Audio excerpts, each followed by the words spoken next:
Yeah, well, I started music itself professionally at like 5.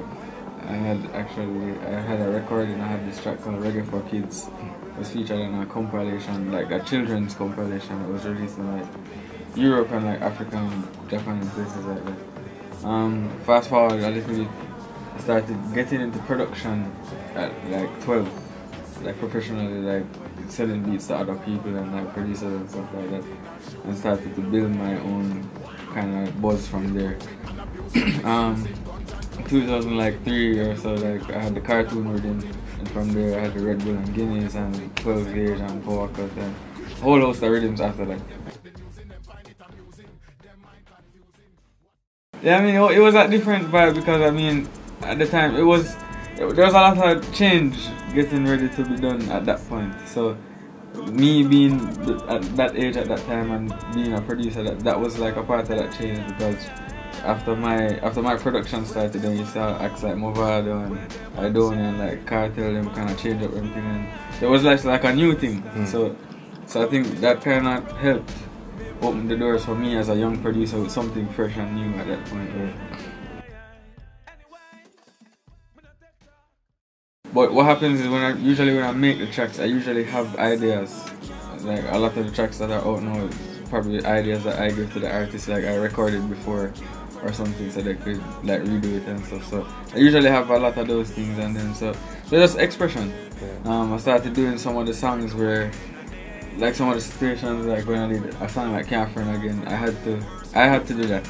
And like that wasn't a song where I could pen for somebody else. So it's just like, and it was just like expression for me. It wasn't like me anticipating trying to get a hit song or like trying to get a big worldwide thing or anything like that, but it just came out that way and it worked out.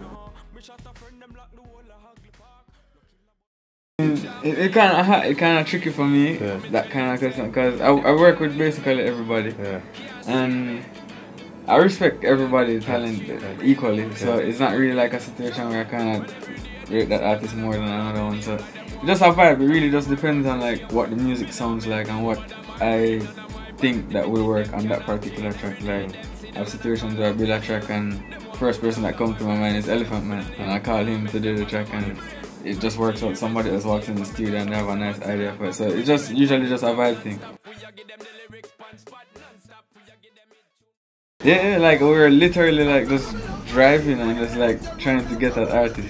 Like at that time, like literally just on the road, like where's the next studio, and just trying to find all these people. So Elephant Man is one of those artists who at the time he was like one of the persons at the top of dancehall. Like he was crossing over and he was on like BET and everywhere. And then me as an unknown producer, especially at my age, no one really took that serious like that, and he gave me that opportunity like right off the bat without any questioning and things like that. So I always have a respect for him like that.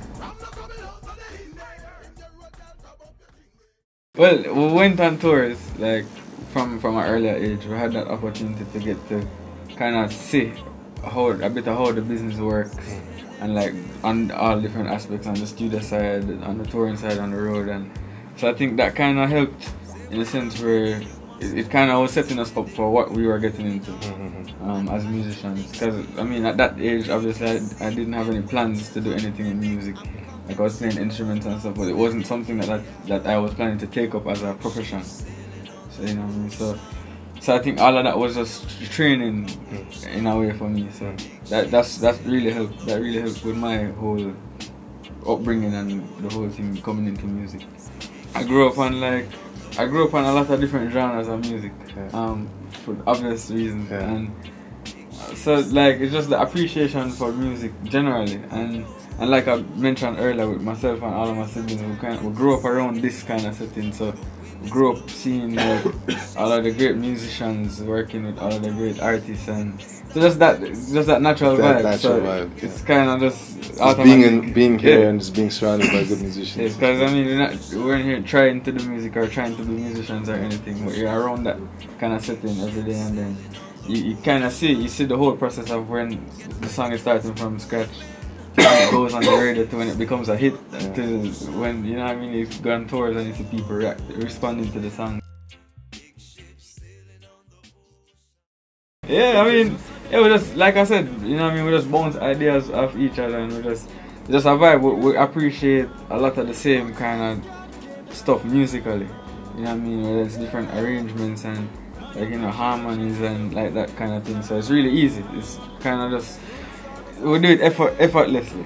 You know what I mean? Basically, to put it like that. So it just comes natural.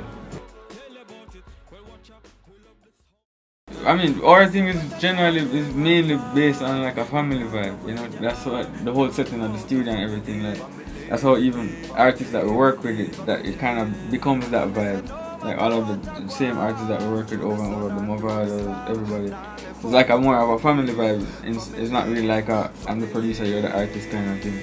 So we'll just develop that kind of thing from working with everybody. So it's a family-based unit. Because I mean, I think it's very important to keep the music that anyone is doing as a representation of who you are and what kind of thing that influences you, because that's what sets everyone apart. You know what I mean? So I think that is very important for us to capitalize on that. I mean, we're young and we listen to a lot of different genres, as I said, and we grew up on a lot of different genres. So that's even how my style of dancehall came about. It's just me putting all of the different genres that I appreciated into one little fusion, and like I have some dark sounds and I have some way up kind of stuff, and people appreciate my sound for that. So you know what I mean? So I think that's important that we push that envelope. Yeah, I think there's a lot of growth there, and I think there's still a lot more ground to cover too. But I think that it's safe in terms of like we have a new crop of people now who is coming to the forefront, they're more aware of what needs to be done and what direction we need to be going into, and on all levels, on the business side of things and even just musically and like with all of the stuff now. So I think that with the crop of people that we have pushing this new genre, this new vibe in dancehall and reggae and just our Jamaican music on a whole, I think we're going to be very safe. So I think that we're growing right now to a level where I think it should be good in a matter of time. Oh girl, you're marvelous. So you know some marvelous. Anything you want, you will have enough. I know she I bad, she will see my God.